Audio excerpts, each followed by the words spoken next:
আমার নিবি বান্ধবী যখন রিলেশনশিপে যায় পার্ট 2। হ্যালো বাবু। হ্যাঁ বলো।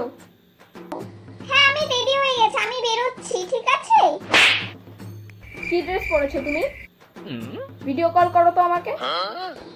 আচ্ছা দাঁড়াও, তোমাকে এক্ষুনি আমি ভিডিও কল করছি।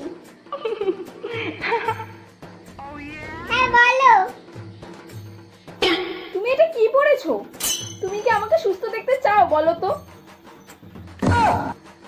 তুমি শুধু জিন্স টপ আমার সামনেই পরবা। তুমি শাড়ি পরো, যাও এখনই চেঞ্জ করে শাড়ি পরো। আচ্ছা ঠিক আছে। এখন তো আমার বাবু আমাকে দেখে খুব খুশি হবে, ঠিক আছে? হ্যাঁ এখন সুন্দর লাগছে।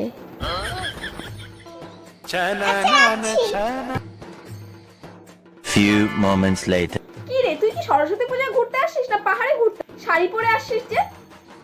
আরে তোরা তো জানিসই, বল আমার বাবুটা আমাকে নিয়ে কতটা চিন্তা করে। আমার বাবু বললো আমাকে জিন্স টপ পরে যেতে না, ও বললো আমাকে শাড়ি পরে যেতে। আমার বাবু আমার কাছে এইটুকুই আবদার করেছে, আমি কি ওর কথা ফেলতে পারি বল? ওয়াও চারিদিকটা কত সুন্দর। এই কটকটি আমার কটা ভালো ফটো তুলে দে না রে। দাঁড়া আমি আমার বাবুকে একটা ফোন করে নি, 5 মিনিট হয়ে গেছে ওকে আমি ফোন করি নাই। হ্যালো বাবু, এই দেখো পাহাড়টা দেখতে পাচ্ছো কতটা সুন্দর না? এর পরের বার তুমি আর আমি আসবো, ঠিক আছে? আচ্ছা রাখছি। ফটো তুলবে বলছিলি না, দে তুলে দি। থাক লাগবে না।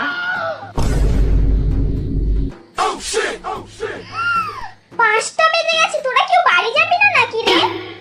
এখনই তো আসলাম, এখনই চলে যাব।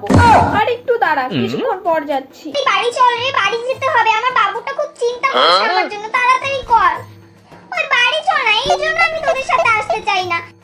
দাঁড়া না কিছুক্ষণ পর যাই, এর পরের বার দেখিস কোনোদিনও তোদের সাথে আর কোথাও যাব না। তোরা কেউ যাবি না তো?